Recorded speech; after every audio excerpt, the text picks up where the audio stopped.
Olá! Se alguma vez passou pela cabeça ter uma máquina feita perfeitamente à medida, então chegou ao sítio certo. Hoje vamos desmistificar por completo o processo de construir um computador de raiz. É uma viagem que mistura tecnologia, um bocadinho de criatividade e, no fim, uma satisfação pessoal gigante.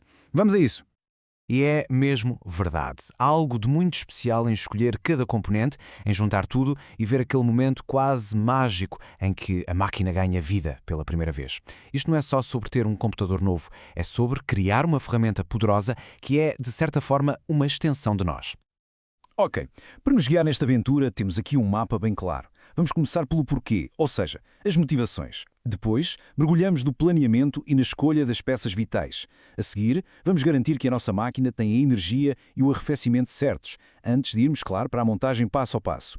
E no fim, damos vida ao hardware com o software. Então, vamos à primeira pergunta. Por que ter este trabalho todo em vez de simplesmente ir a uma loja e comprar um computador já feito? A resposta, em poucas palavras, é controlo e personalização. As vantagens são enormes. Primeiro que tudo, a personalização é total. Quer-se uma máquina para jogos de topo ou uma central de trabalho para edição de vídeo? A decisão é nossa e temos controle sobre onde cada cêntimo é investido. E claro, isto leva-nos à otimização de custos. Evita-se pagar por extras de que não precisamos. Além disso, o processo em si é uma aprendizagem fantástica. E no final, bem, a sensação de carregar no botão de ligar de uma máquina construída com as nossas próprias mãos, olha, é mesmo incomparável. Como em qualquer bom projeto, tudo começa com um plano sólido, não é? Esta é talvez a fase mais importante de todas, porque as decisões que tomarmos agora vão definir todo o caminho que se segue. E a primeira pergunta, a mais fundamental de todas, é mesmo esta. A resposta vai ditar basicamente todas as escolhas seguintes, desde o processador que vamos escolher até o tipo de caixa. E esta decisão é mesmo crucial. Se o objetivo é, por exemplo, jogar os últimos lançamentos com tudo no máximo, bem, aí a placa gráfica é a rainha da festa. Se o foco é trabalho pesado, como edição de vídeo, aí a prioridade muda para um processador bem forte e muita memória RAM. Já para as tarefas do dia-a-dia, é perfeitamente possível montar um sistema excelente sem gastar uma fortuna.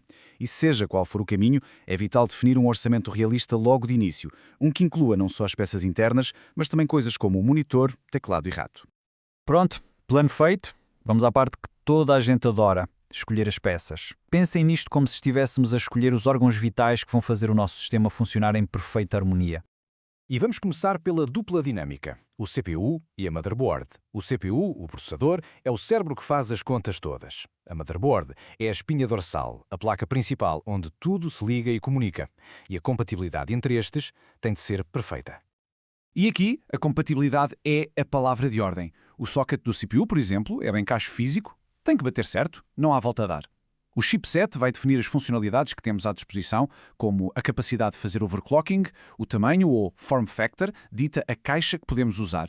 E, claro, pensar um bocadinho no futuro. Escolhendo uma placa com ligações modernas é sempre um bom investimento. A seguir, a memória RAM. Pensem nela como a nossa secretária de trabalho. Quanto maior for, mais coisas conseguimos ter abertas ao mesmo tempo sem que o computador comece a ficar lento.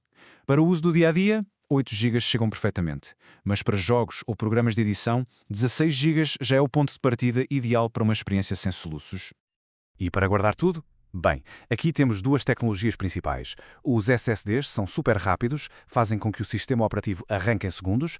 Os HDDs, por outro lado, dão-nos muito mais espaço por um preço bem mais baixo.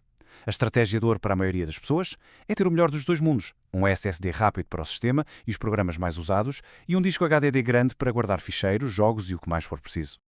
E claro, a GPU, a placa gráfica. Se o CPU é o cérebro que pensa, a GPU é o cérebro que desenha. É ela que põe no ecrã tudo o que vemos. Para quem joga, edita vídeo ou faz qualquer trabalho gráfico, este é um dos componentes mais importantes, sem dúvida.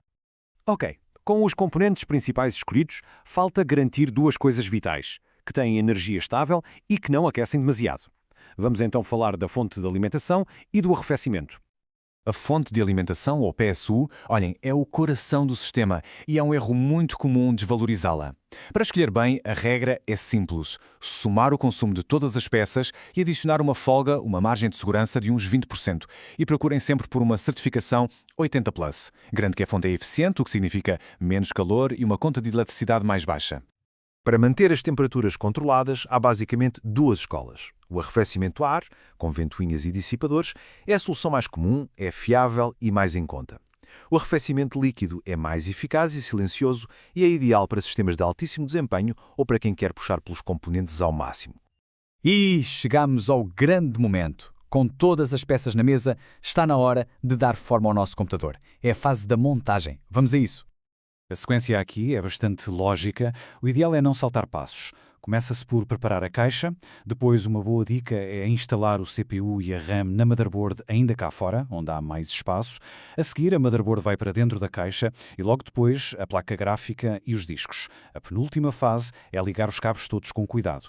E um passo que não se pode mesmo saltar, fazer um teste rápido com a caixa ainda aberta. Se houver algum problema, é muito mais fácil de resolver assim. O hardware está todo montado. O corpo está pronto. Mas agora falta-lhe a alma. Vamos dar-lhe vida com o sistema operativo e as configurações finais. O processo aqui também é bastante metódico. Primeiro, cria-se uma pen USB de arranque. Depois, entra-se na BIOS para dizer ao computador para arrancar a partir dessa pen. A partir daí, o assistente de instalação trata do resto. Depois do sistema instalado, o passo seguinte é talvez o mais importante. Instalar os drivers, que são os pequenos programas que fazem o hardware comunicar com o software e, claro, instalar as atualizações, um bom antivírus e só depois começar a instalar os programas e jogos. E pronto. Aí está ele. O resultado de todo o planeamento e trabalho. Não é um computador qualquer. É o nosso computador construído para as nossas necessidades, com o nosso conhecimento e com as nossas próprias mãos. Uma máquina potente e, sem dúvida, uma fonte de orgulho. E agora, para fechar, fica uma pergunta no ar. Qualquer grande projeto começa com um primeiro passo. Se fosse para começar hoje, qual seria a primeira peça que escolheriam para a vossa máquina de sonho? Fica a reflexão. Até à próxima!